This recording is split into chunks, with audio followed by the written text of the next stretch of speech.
Are we about 3,500 or are we up to 5,000 now? Where are we?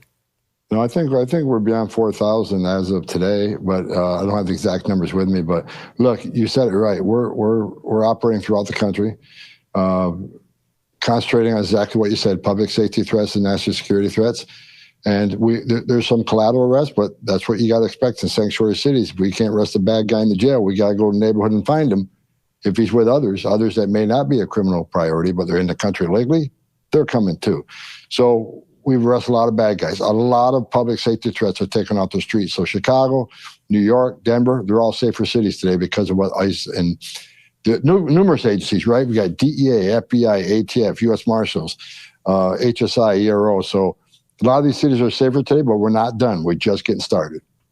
How do you figure out, because I know you're prioritizing right now the ones who are also criminals on top of the illegal immigration criminal problem that they have, but they've committed a murder, they've committed a rape, they have child pornography, something like that. So how do you find these guys, Tom? I mean, like, was this on the table for Joe Biden's team all along, and it was just a matter of like picking up the files and going to get them?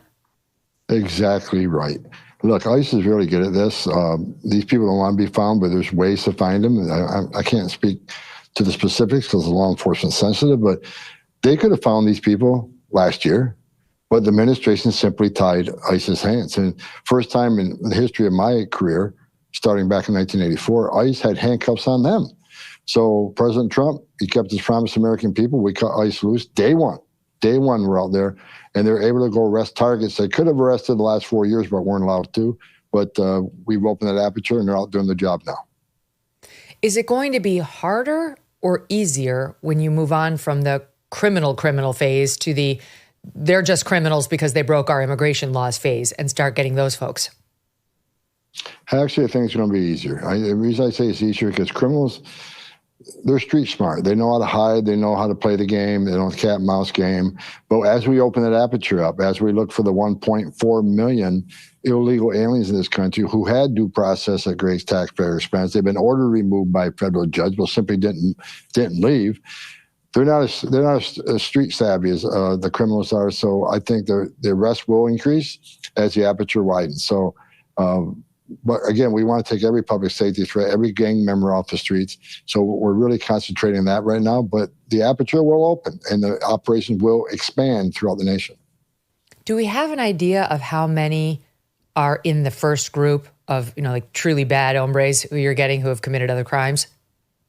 Over 600,000 illegal aliens are walking the streets of this country with a criminal conviction. So we have a big tranche that we need to go find. So there's no lack of business. And that is why President Trump's vision was all of government. That's why we have DOD with us standing shoulder to shoulder soldiers on the border.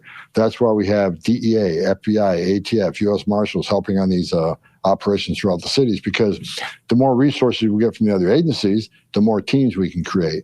Each team, you only need one or two people with immigration enforcement authority, Title VIII authority, to actually make the arrest legally. The rest of them can be law enforcement officers that cover the back door, add officer safety, address officer safety concerns, because it takes a whole team to arrest somebody on their turf where they have access to who knows what weapons. So it's just exactly what we're doing. We're not hiding it. I mean, I've been talking about this since day one. We're out there. We're not going to apologize for doing it. All the government approach, it makes sense. Especially, I just got back from Chicago. I actually was up there on that operation, and it was great to see. We find an alien with dope. We got DEA to prosecute the case. We found TDA members with guns. We get ATF, prosecute the case. And of course, ICE, they prosecuted their own immigration, whether it's re-entry after deportation, which is a felony. But having all those resources at the table, not only are we arresting the bad guys, we're criminally prosecuting them first, then we'll deport them. You know what's amazing is you have such support for what you're doing right now. You sit down with the left-wing media and you would never know that the vast majority of the American people are 100% behind you and what you're doing right now in particular. The vast majority of Americans want illegals deported, period, irrespective of whether they've committed another crime while here. But when you ask them, how about those who actually have criminal records? Listen to this. New York Times Ipsos poll, January of 2025, 87% of Americans want immigrants who have committed crimes deported. That includes 83% of Democrats. 83%. AP NORC poll, January 2025. Do you support deporting all immigrants who are here illegally who have been convicted of a violent crime?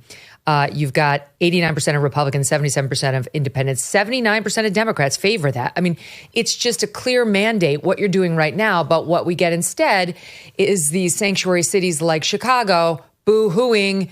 Tom Homan's so mean. He's sending these terrible agents into our children's schools to harass 8-year-olds, which isn't true. Let's just start with that. What they've said about what you did in Chicago is a lie. Exactly. Look, for sanctuary cities, these politicians, I don't care what they say. I don't care what they think of me. I've never cared what people think of me. I'm going to do the job. And you can fear monger all you want and call me all the names you want. I'm going to get this job done for the president who's given the mandate by American people. So continue to hate. I'm okay with that. If I get to live in their minds rent free, that's kind of cool. But look, the whole thing in Chicago, you got the governor Pritzker on social media talking about ICE agents raiding an elementary school. And he says, I'm putting fear in the community. What a ridiculous statement to make.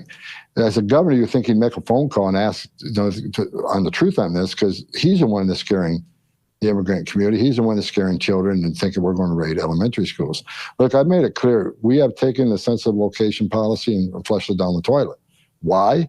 Because ICE is the only law enforcement agency in the nation who had these type of requirements. We can't operate in a hospital or a school or other central location, a courthouse, for God's sakes, right? I've been in courthouses many times throughout my career, and I watched a father getting arrested in a courthouse for not paying child support. But you're not going to let ICE in a courthouse arrest a public safety threat or a national security threat? Totally ridiculous. And as I said last night during my interview with CNN, there is no safe harbor for a national security threat or public safety threat in this country. If they're on a college campus, we're going to go get them. If it's an MS-13 gang member that's sitting in a high school someplace and he's a significant public safety threat, he's going to be arrested. So there's no safe harbor. There's no sanctuary for criminals, public safety threats and national security threats in this country. And that's why we got rid of that sense of location policy. No one's going to raid a school. No one's going to raid a hospital. But we will make arrests when we need to on a significant case. We continue to face uncertainty when it comes to the economy, with a perfect storm brewing as Social Security and Medicare hit a breaking point as the largest generation is hitting retirement. A smaller workforce means a smaller tax base. You pair that with our growing national debt and the rising cost of living, and we could have a very big problem on our hands. So what are you doing right now to protect your family for the future? Gold can be a very safe haven in very hard economic times, and Birch Gold makes it easy to diversify a portion of your savings into physical gold. Birch Gold will help you transition an existing IRA or 401k in whole or in part into an IRA in gold. And it won't cost you one penny, not one out of pocket. Protect your future today. Text MK to 989898 and get your free info kit on gold and a copy of The Ultimate Guide for Gold in the Trump Era with a foreword by Donald Trump Jr. There's no obligation, just information. Birch Gold has earned the trust of countless Americans looking to safeguard their savings. Text my initials, MK, to the number 989898 today. Thanks so much for watching. If you like what you just saw, hit the subscribe button for more clips and full episodes.